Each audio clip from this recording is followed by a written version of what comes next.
Welcome to only IAS. स्वागत है आप सभी लोगों का प्रीलिम बूस्टर न्यूज डिस्कशन में। आज है 17 दिसंबर 2020। तो आइए देख लेते हैं ऐसे कौन से इंपॉर्टेंट आर्टिकल्स हैं जो आज हम कवर करने वाले हैं।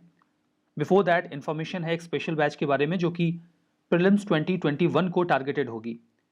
500 से ज़्यादा घंटों के लेक्चर्स होंगे, सीसैट इंक्लूडेड होगा, स्टडी मटेरियल भी प्रोवाइड करवाया जाएगा, वीकेंड सेक्शनल टेस्ट भी होंगे, कुछ इंपॉर्टेंट टॉपिक्स भी डिस्कस किए जाएंगे ताकि आपका स्कोर इन्हेंस हो सके, जैसे कि government schemes, India year book, budget economic survey, ये सारी चीज़ें भी इसमें इंक्लूड कर ली जाएंगी। ठीक है, चलिए आगे बढ़ते हैं, देखते हैं अपना पहला आर्टिकल जो कि 12th गृह समिट के बारे में है। कॉन्टेक्स्ट क्या है? Union minister of state, ministry of housing and urban affairs ने अभी हाल ही में 12th गृह वर्चुअल समिट को इनॉग्रेट किया न्यू दिल्ली में। कोविड-19 का समय चल रहा है तो समिट्स वगैरह वर्चुअली ही हो रही हैं। इस समिट के बारे में बात करते हैं। समिट है मतलब कुछ लोग एक साथ इकट्ठा होंगे, बैठेंगे और बातचीत करेंगे। बातचीत करनी क्यों है, यह महत्वपूर्ण सवाल है। देखिए, आने वाले एक दशक में इंडिया की 50% पॉपुलेशन शहरों में रहेगी, जिसके लिए हमें अर्बन लैंडस्केप की आवश्यकता पड़ेगी। जो वाटर नीड है वो भी डिमांड के कंपैरिजन में दोगुनी हो जाएगी। हमें बहुत सारा गार्बेज प्रोसेस करना पड़ेगा। ऐसी स्थिति में जो इंडिया का अर्बन एरिया है वो बहुत ही हैफेजर्ड कंडीशन में जाने वाला है। लेकिन हमारे पास समय है, हम प्लानिंग कर सकते हैं और इन चीज़ों को बेहतर कर सकते हैं। जो हमारा इंफ्रा है हम उसे ऐसे डेवलप कर सकते हैं, जो बिल्डिंग्स हैं उन्हें ऐसे बना सकते हैं कि वो इन्वायरमेंट को फेवर करें, ना कि उनको इरोड करें, नुकसान पहुंचाएं।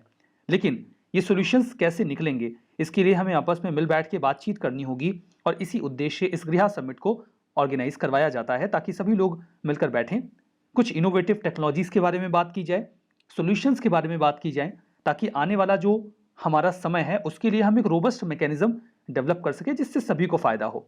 इस बार थीम रही रिजुविनेटिंग रेजिलिएंट हैबिटेट, मतलब ऐसे घर बनाए जाएं, ऐसा हैबिटेशन डेवलप किया जाए जो कि फायदेमंद हो, एनवायरमेंट को डिग्रेड करने वाला ना हो, रेजिलिएंट हो।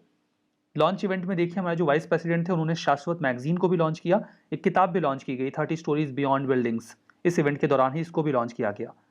अगर हम गृह समिट के इतर गृह की बात करें तो देखिए गृह एक रेटिंग टूल भी है। इसका फुल फॉर्म है green rating for integrated habitat assessment. Rating tool का मतलब यह है, ये बताता है, असेसमेंट करता है कि जो बिल्डिंग है वो जो नेशनली एक्सेप्टेबल बेंचमार्क्स हैं उनके कंपैरिजन में कितना बढ़िया परफॉर्म करेगी, उसका असेसमेंट करना।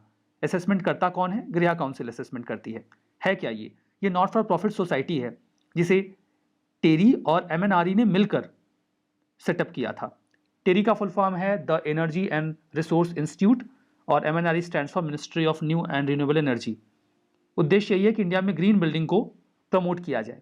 मैकेनिज्म क्या ऑप्ट किया जाता है? जो बिल्डिंग्स वगैरह बन रही हैं शुरू से ही उनके डिजाइन को इवेल्युएट कर लिया जाता है और उसकी पूरे लाइफ साइकिल में उसकी क्या परफॉर्मेंस होगी उसके बेसिस पे उस बिल्डिंग को रेट कर दिया जाता है। पैरामीटर्स क्या इस्तेमाल किए जाते हैं? साइट कैसी है जहां पर बिल्डिंग बन रही है, क्या रिसोर्सेज का अच्छी तरीके से यूटिलाइजेशन हो रहा है, बिल्डिंग को कैसे ऑपरेट और मेंटेन किया जाएगा और इनोवेशन कितना इस्तेमाल किया गया है, बेनिफिट्स क्या होंगे या क्या होते हैं इस रेटिंग के। इसकी मदद से हमें पता कर पाते हैं कि बिल्डिंग्स कितने बढ़िया तरीके से बनाई जा रही हैं, वो ग्रीन हाउस गैस का ज़्यादा एमिशन तो नहीं करेंगी, इनोवेशन कितना बढ़िया है, एनर्जी का कंजम्पशन वहाँ पे कितना होगा और वो नेचुरल रिसोर्सेज पे कितना स्ट्रेस डाल रहा है। हमें ये सब पहले से पता होता है तो उसके बेसिस पे हम काम कर लेते हैं। अब यहाँ पर देखिए कुछ और भी इनिशिएटिव हैबिटेट से जुड़े हुए हैं। ग्लोबल हाउसिंग टेक्नोलॉजी चैलेंज अभी 2019 में जनवरी में लॉन्च किया गया था, ऑर्गेनाइज किया गया था ministry of housing and urban affairs के द्वारा। उद्देश्य ये था कि वर्तमान में जो भी बेस्ट अवेलेबल कंस्ट्रक्शन टेक्नोलॉजीज हैं हम उनका इस्तेमाल करें ताकि ग्रीन बिल्डिंग्स बन सकें, ऐसे बिल्डिंग्स बन सकें जो कि डिजास्टर को सहने की क्षमता रखते हों। एक और इनिशिएटिव है जो कि हाउसिंग से ही जुड़ा हुआ है, that is Asha, affordable sustainable housing accelerator. Accelerator का मतलब ये होता है जो मदद करे, चीज़ों को बढ़ाए। इसके तहत देखिए 5 इंक्यूबेशन सेंटर्स को स्टैब्लिश किया गया। इंक्यूबेशन सेंटर्स ऐसे सेंटर्स होते हैं जो मदद करते हैं। अब इंक्यूबेशन सेंटर किसी भी फील्ड में हो सकता है, वो जिस फील्ड में होगा उस फील्ड में मदद करेगा। मदद ये कैसे करते हैं कि कौन सा बढ़िया मटेरियल आप इस्तेमाल करो, प्रोसेस कैसा हो घरों को बनाने का, टेक्नोलॉजीज कैसी इस्तेमाल की जा सकती हैं कि रिसोर्सेज का अच्छी तरीके से यूटिलाइजेशन हो, ये सब ये बताते हैं, मदद करते हैं ना एक्चुअली में। जो हमारा अगला आर्टिकल है वो डाक पे के बारे में है। Department of post and India post payment bank ने अभी हाल ही में एक नया डिजिटल पेमेंट ऐप लॉन्च किया है डाक पे नाम से। ये बिल्कुल वैसे ही काम करेगा जैसे कि गूगल पे और पेटीएम काम करता है। मतलब अब जो India post and payment bank है, डिपार्टमेंट ऑफ पोस्ट है, उन्होंने भी अपना डिजिटल पेमेंट मैकेनिज्म स्ट्रॉन्ग कर लिया। पर्पस यही है कि इजी डिजिटल ट्रांजेक्शन्स किए जा सकें, जो अदर बैंकिंग सर्विसेज हैं वो भी की जा सकें, और उसके लिए पोस्टल डाक नेटवर्क का इस्तेमाल हो सके इस डाक पे के माध्यम से। जो सर्विसेज अवेलेबल होंगी वो free of cost money receipt होगी, ट्रांसफ़र होगा, क्यूआर कोड का इस्तेमाल करके स्कैनिंग वगैरह की जा सकेगी। इस ऐप को जो सरकार का उद्देश्य है डिजिटल फाइनेंशियल इंक्लूजन, उसके तहत किया जा रहा है। फाइनेंशियल इंक्लूजन का मतलब ये होता है कि फाइनेंशियल सर्विस हर व्यक्ति तक अवेलेबल रहे और वो डिजिटली भी अवेलेबल रहे, तो इसी उद्देश्य से इसे लॉन्च किया गया। हमारा अगला आर्टिकल विजय दिवस के बारे में है। इंडिया ने 50 ईयर्स ऑफ इंडो पाक वॉर सेलिब्रेट किया। इसे हमने स्वर्णिम विजय वर्ष भी कहा। 16 दिसंबर 2020 को इसे सेलिब्रेट किया गया। 16 दिसंबर को हम हर साल विजय दिवस मनाते हैं। क्यों मनाते हैं? क्योंकि 1971 में इसी दिन हमने पाकिस्तान के ऊपर जीत हासिल की थी, जब इंडो पाक वॉर हुआ था on the issue of east Pakistan, जिसमें इंडिया में बहुत सारे रिफ्यूजीज आ रहे थे। गवर्नमेंट ऑफ इंडिया ने 3 दिसंबर 1971 को ये डिसाइड किया कि हमें पाकिस्तान के खिलाफ युद्ध लड़ना होगा ताकि हम बंगाली मुस्लिम्स एंड हिंदूज को बचा सकें। ये वॉर इंडिया पाकिस्तान के बीच में 13 दिनों तक चला। फाइनली 16 दिसंबर 1971 को पाकिस्तानी फोर्सेस ने 93,000 सोल्जर्स के साथ अनकंडीशनल सरेंडर किया इंडियन आर्मी और जो ढाका की मुक्ति वाहिनी थी उसके सामने। मुक्ति वाहिनी देखिए एक आर्म्ड ऑर्गेनाइजेशन था जो ईस्ट पाकिस्तान में बन गया था। पाकिस्तान का जो ईस्टर्न पार्ट है उसे बांग्लादेश के रूप में पाकिस्तान से आज़ाद करवाने को लेकर बांग्लादेश इसी दिन एग्जिस्टेंस में आया। इसीलिए बांग्लादेश इस दिन को अपने इंडिपेंडेंस डे के रूप में भी सेलिब्रेट करता है। इस दिन देखिए जो हमारा 2020 का ये विजय दिवस रहा, उसमें एक विक्ट्री मशाल, 4 विक्ट्री मशाल को जलाया गया, जो नेशनल वॉर मेमोरियल का एक इटर्नल फ्लेम है, जो आग हमेशा जलती रहती है। वहाँ से ये मशाल पूरे देश में लेकर जाया जाएगा, उन गांवों में भी जहाँ पर परमवीर चक्र या महावीर चक्र अवार्डीज़ हैं 1971 वॉर के, और कई सारे जो प्लेसेस हैं जहाँ पर लड़ाइयाँ लड़ी गई थी, वहाँ से मिट्टी को भी नेशनल वॉर मेमोरियल में लाया जा रहा है। तो ये सारी इन्फॉर्मेशन हो गई। ऐसे गांवों से भी मिट्टियों को लाया जा रहा है जहाँ पर इन बैटल्स को फॉट किया गया, लड़ा गया। अगला आर्टिकल वाटर इम्पैक्ट समिट के बारे में है। इंडिया वाटर इम्पैक्ट समिट जो है उसमें कई सारे एक्सपर्ट्स आए जो अब्रॉड से भी हैं। पानी को कैसे कंजर्व किया जाए, इस बात को लेकर बातचीत हुई। इसे ऑर्गेनाइज किया गया है national mission for clean Ganga ने, और इसमें उन्हें मदद मिली है centre for Ganga river basin management and studies, C Ganga के द्वारा। C Ganga is a kind of think tank. Objective क्या था? ऑब्जेक्टिव ये था कि जो कई सारे स्टेक होल्डर्स हैं हम उन्हें एक साथ लेकर आएँ, डिस्कस, डिबेट और कोई मॉडल सोल्यूशन डेवलप करें, ताकि इंडिया में जो वाटर रिलेटेड इश्यूज़ हैं हम उस पर कोई सोल्यूशन ड्रॉ कर सकें।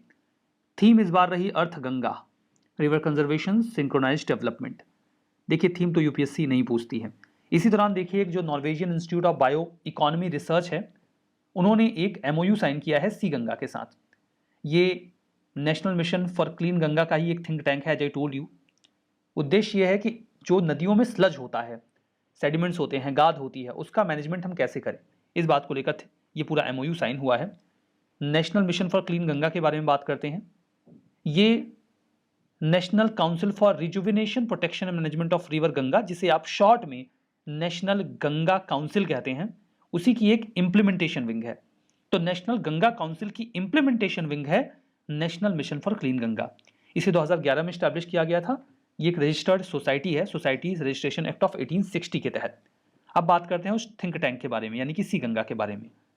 इसे आईआईटी कानपुर में 2016 में स्टैब्लिश किया गया। ये सेंटर ऑफ एक्सीलेंस रहेगा, डेटा कलेक्शन वगैरह यही करेगा, जो नॉलेज इन्फॉर्मेशन क्रिएट करना है, डिसेमिनेट करना है रिवर गंगा बेसिन के डेवलपमेंट के लिए, वो यही करेंगे। हमारा अगला आर्टिकल ई कोड प्रोजेक्ट के बारे में है। कॉन्टेक्स्ट क्या है? न्यूज़ में आया कि 2927 कॉम्प्लेक्सेस को पूरे इंडिया में अब हाई स्पीड वैन यानी कि वाइड एरिया नेटवर्क की मदद से ई कोड प्रोजेक्ट में जोड़ दिया गया है। ये तो कॉन्टेक्स्ट है। देखिए वाइड एरिया नेटवर्क एक ऐसा मैकेनिज्म होता है जिसमें एक सेंट्रल कंप्यूटिंग टूल होता है, जिसकी मदद से बहुत बड़े ज्योग्राफिकल एरिया में कई सारे जो कंप्यूटिंग टूल्स होते हैं, कंप्यूटर्स वगैरह होते हैं, उनको जोड़ दिया जाता है। अब ये डेटा को शेयर करते हैं, रिसीव भी करते हैं। तो ई कोड प्रोजेक्ट जो है ये 2007 से ही इम्प्लीमेंट किया जा चुका है। ई कोर्ट प्रोजेक्ट को तैयार करने का मन बनाया गया था 2005 में। National policy and action plan for implementation of ITC in judiciary 2005 आया था। एक नेशनल पॉलिसी आई थी कि हम इंफॉर्मेशन एंड कम्युनिकेशन टेक्नोलॉजी का इस्तेमाल जुडिशरी में भी करेंगे। तो उसी समय ये प्लान बनाया गया था कि हम जो भी कोर्ट्स हैं उन्हें ई कोर्ट बनाएंगे। ई गवर्नेंस का ये एक इनिशिएटिव है। गवर्नेंस में जो आईटीसी है उसका इस्तेमाल किया जाएगा।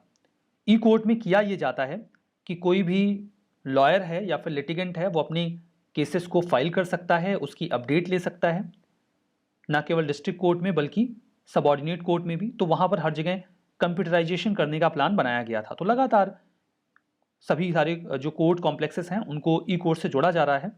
ये जो प्रोजेक्ट है इसे मॉनिटर और फंड किया जाता है ministry of law and justice के द्वारा। जो हमारा अगला आर्टिकल है वो पिंक फेनोमेना के बारे में है। अवलापंडी एक गांव है केरला का, वहाँ पर एक एक्वेटिक प्लांट बहुत तेज से उसमें फ्लावर्स आ गए।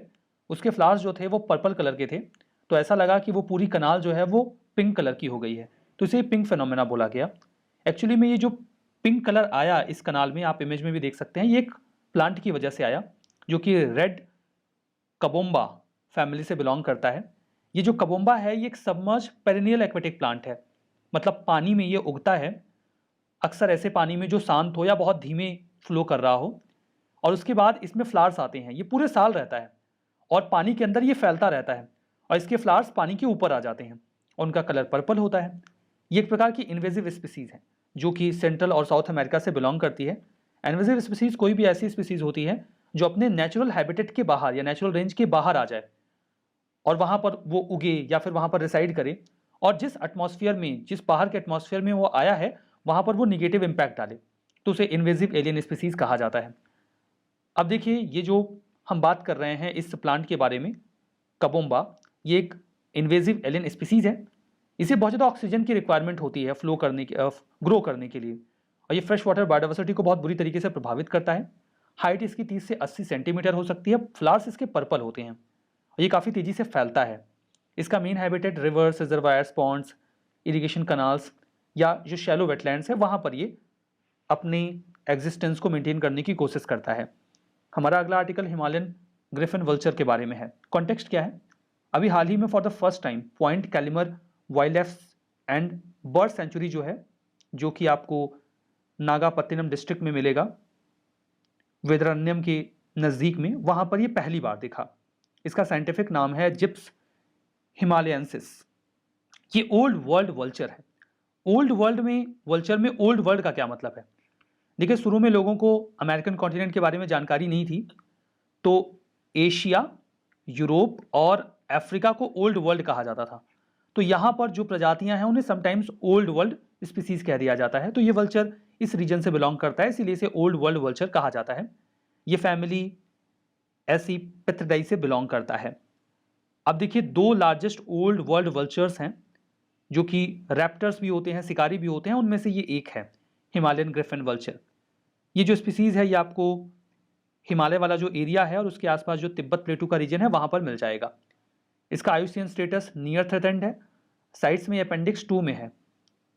टॉक्सिसिटी जो होती है डाइक्लोफेनाक की, जिसकी वजह से जो जिप्स वल्चर्स थे एशिया में वो खत्म हो गए। ये एक दवा होती है जो जानवरों को दी जाती थी जब उन्हें बुखार हो या दर्द हो रहा हो या वो घायल हो गए हों, तो इससे वो दवा उनकी बॉडी में एक्यूमुलेट हो जाती थी और जब वो मर जाते थे तो ये गिद्ध उनको जाकर खाते थे। तो ये उनके शरीर में जाता था और उसके बाद इनके गर्दन का हिस्सा बहुत कमज़ोर हो जाता था और ये धीमे धीमे मरने लगते थे। तो नेक ड्रॉपिंग भी होती थी वल्चर्स में, स्पेशली जिप्स वल्चर्स में। तो इसकी टॉक्सिसिटी का खतरा ग्रिफिन वल्चर्स में भी होता है। खैर, इनका रैपिड डिक्लाइन नहीं देखा गया वैसा जैसा कि जिप्स वल्चर्स का एशिया में देखा गया। Point Calimere wild life sanctuary की बात करें तो तमिलनाडु में है ये। 1967 में इसे बनाया गया था। जब इसे बनाया गया था Point Calimere wildlife and bird sanctuary को, तो इसका उद्देश्य ये था कि जो ब्लैक बक एंटीलोप होते हैं, काला हिरन जो होता है, जो कि केवल इंडियन सब कॉन्टिनेंट में ही पाया जाता है, उसको कंजर्व करने के लिए इस वाइल्ड लाइफ सेंचुरी को बनाया गया था। और आजकल तो वहाँ सलमान खान को जाने भी नहीं दिया जाता, ज़्यादा सीरियसली मत लीजिएगा। कुछ क्वेश्चंस हैं, ट्रू फॉल्स बताइए। Green rating for integrated habitat assessment, गृहा रेटिंग टूल है ये।